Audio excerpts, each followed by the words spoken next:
travelers, and welcome to the Way of the Showman, where we view the world through the lens of showmanship.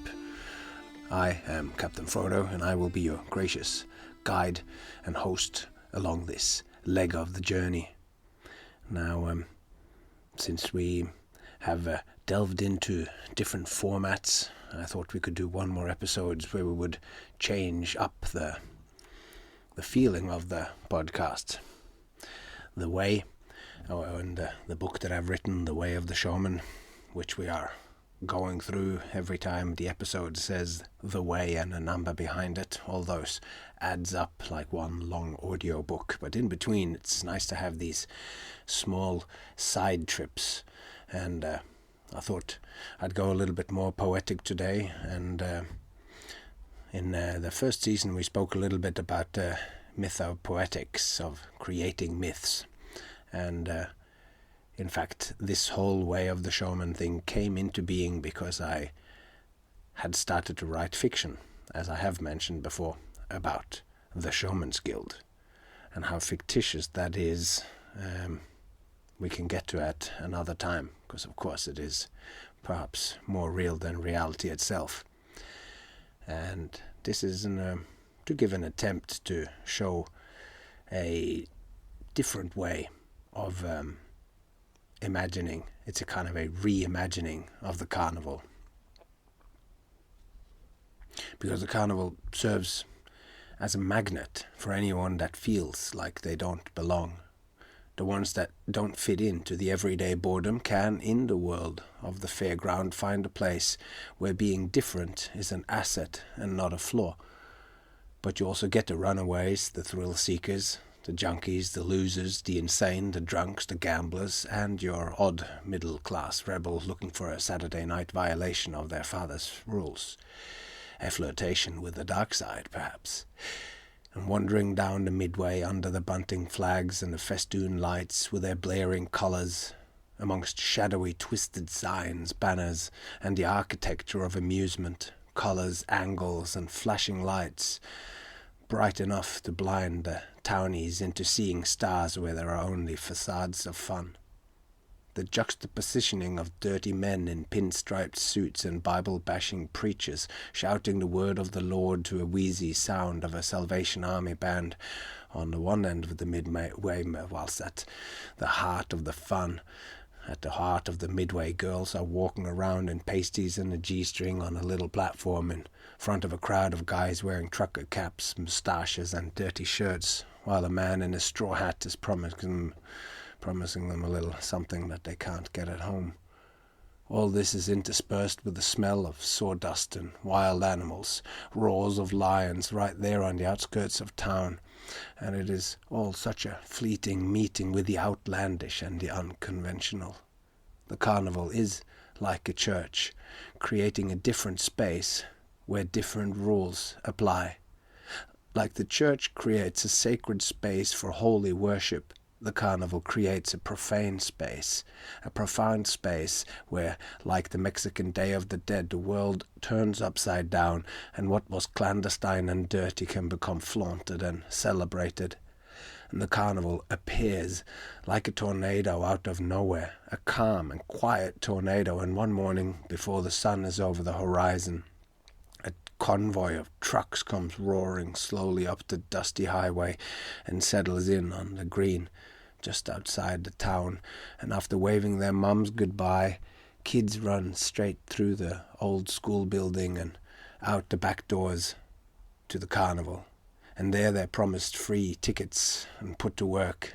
And the carnival grounds are filled with big muscly guys, the kind that their parents have nightmares about, swinging sledgehammers and pounding metal stakes into the ground whilst the kids sweat in the morning sun, carrying the heavy, oversized pegs. And slowly a midway appears, and a collection of everything exciting, sleazy, exotic, and beautiful rises around them as kids violate every child labor law ever written. And when the evening comes, exhausted kids stagger home after their first meeting with hard labor, holding 2 or 3 free ride tickets in their dirty, sweaty hands. ripped t-shirts with axle grease from sitting down with the men drinking lemonade in the shade, laughing and coughing on cigarettes whilst feeling strange sensations still just out of reach of conscious understanding, as an older boy takes out a deck of cards with naked ladies on the back, and proud, hard-working boys are bonding with men and older boys, and back home, Mum is waiting, not knowing that the boy she dropped off this morning is coming home a man. When night time comes and the strings of yellow carnival lights flickers on as the sun's rays becomes weaker, most of the kids are too hard. They've been worked too hard and they're too tired to actually go to the carnival to use those hard-earned tickets. Yeah, nothing makes a man out of you like the Carnival of Dreams.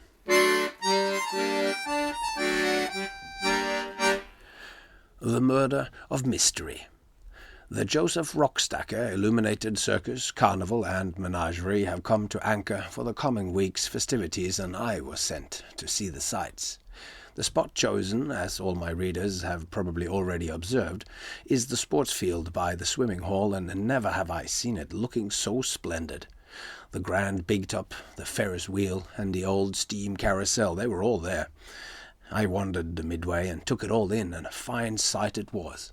I have chosen to use this culture column not to review its main attraction, the Grand Circus, but rather I want to convey what I experienced in a most singular and curious side attraction. I was drawn to the anomalous little tent because it seemed to promise a different, almost anachronistic kind of magic. The beautifully ornate wood carvings of the show front, it depicted strange symbolic images of magicians. Their style was different from the other banners and circus pictures in that they seemed to hold some deeper significance outside of my understanding, yet strangely tantalizing, and to me it had the air of times past when magicians were not just tawdry additions to children's parties or entertainment on cruise ships or shopping malls. My interest was piqued, so I paid my $1 to enter and found inside the same style of ornate decoration. The canvas walls were covered with painted symbolic depictions. One that caught my attention had a man climbing a freestanding ladder, and he was almost at the top and held a key outstretched in his hand. Perched atop the wobbly structure, his key pointed towards an eye with a keyhole as a pupil. The atmospheric imagery was indeed most esoteric and made me think more of a secret initiatory fraternity rather than a venue for light-hearted sideshow amusement. The little stage had deep red velvet curtains with the letters B-I-S embroidered on them, and they opened, and with very little bravado an unassuming but fiery showman with a big moustache came out. He smiled, seeming genuinely pleased that so many had chosen to join him in the afternoon spectacle, and he began an oration about himself and his origin as an assistant in his father's magic show, and then proceeded to perform a series of funny and baffling routines. I found him a very amicable showman, and I could not help but think that I would very much like to count this chap amongst my friends. And more than being fascinated with this particular trick, or any of his particular tricks, I was captivated by the sense of genuine warmth and deep enthused passion that radiated from this curious prestidigitator. There was no shadow of doubt that this man loved what he did, and for that matter, so did we.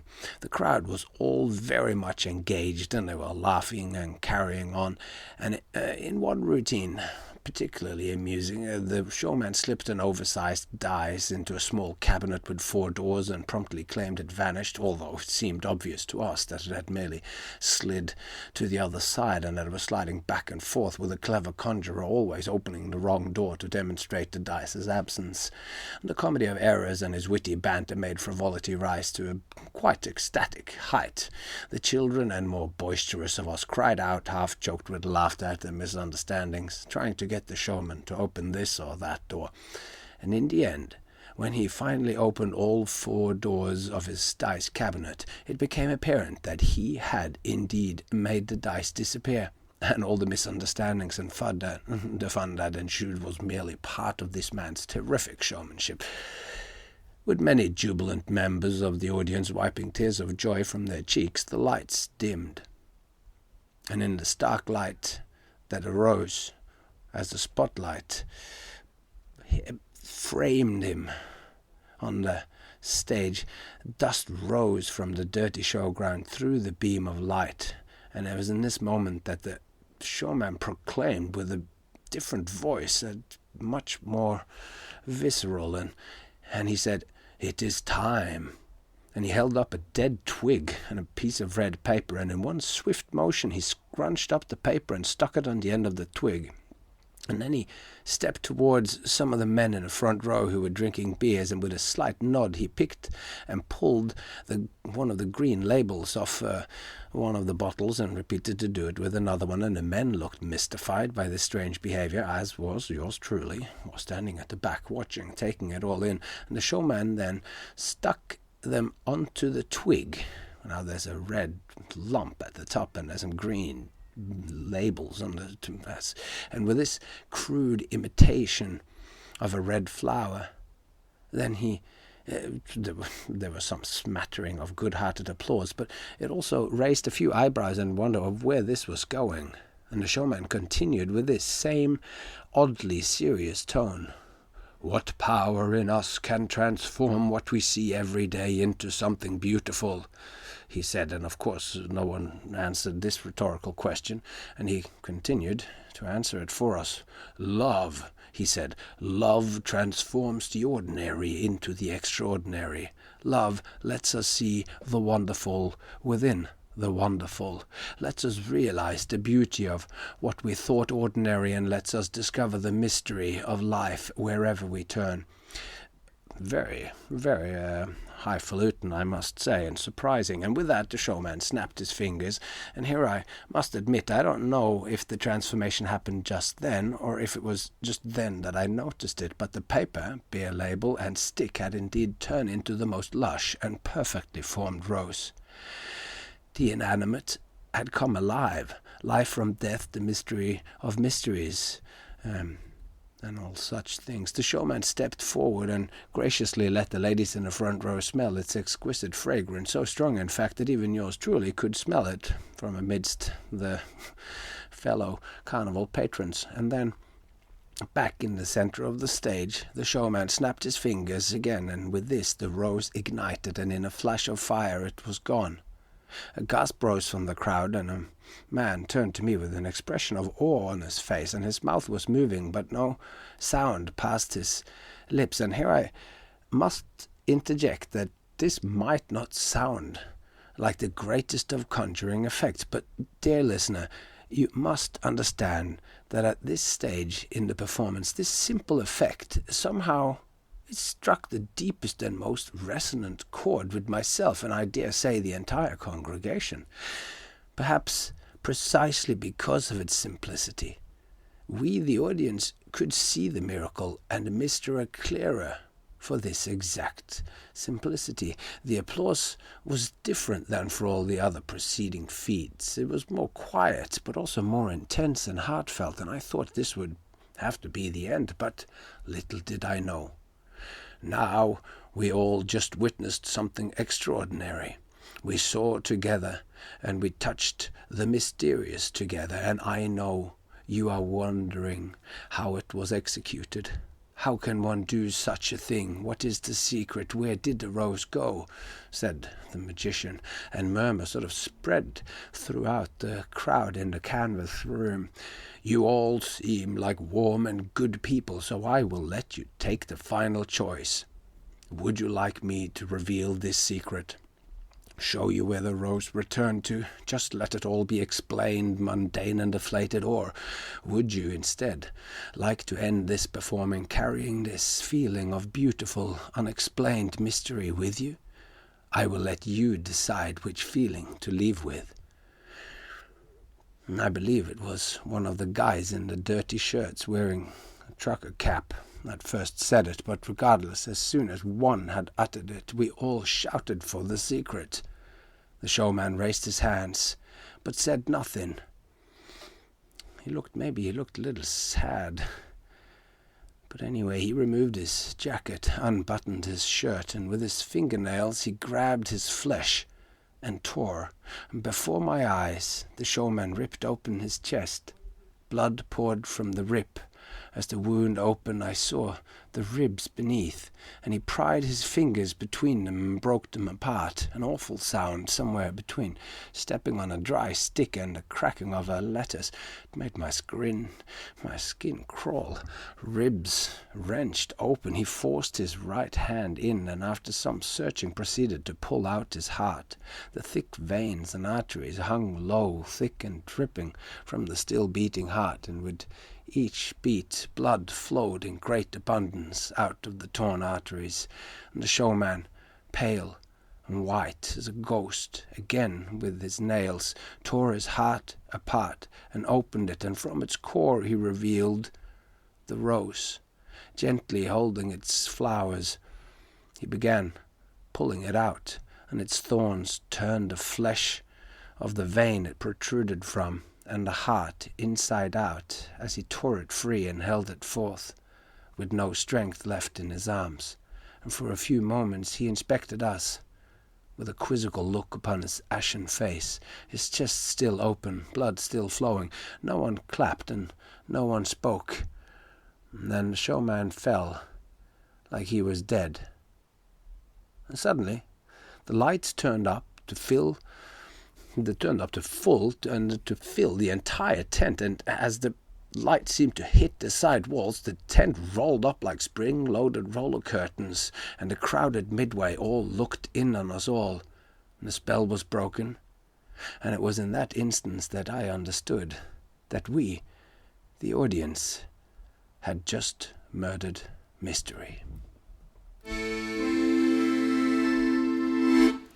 There are many roads to be taken, many ways to be taken, many paths to be walked down the midway of life and the midway of the carnival. So today was another one of those. It gives us the opportunity, not quite like a poem, but if we choose to, we can contemplate a story much like we contemplate any poem or any painting for that matter. And if something strikes a resonance with us, then we can explore that a little further. See if anything in this attempt at mythopoetics from yours truly will spark any mythopoetics of your own. It's been a pleasure to walk along with you on this first of perhaps many story-based sojourns down the midway of the illuminated carnivals. Perhaps we will hear more about these illustrious and secret showmen and all their exploits as we proceed. And with all that said, all that is left for me to say is take care of yourself and those you love, and I hope to see you along the way.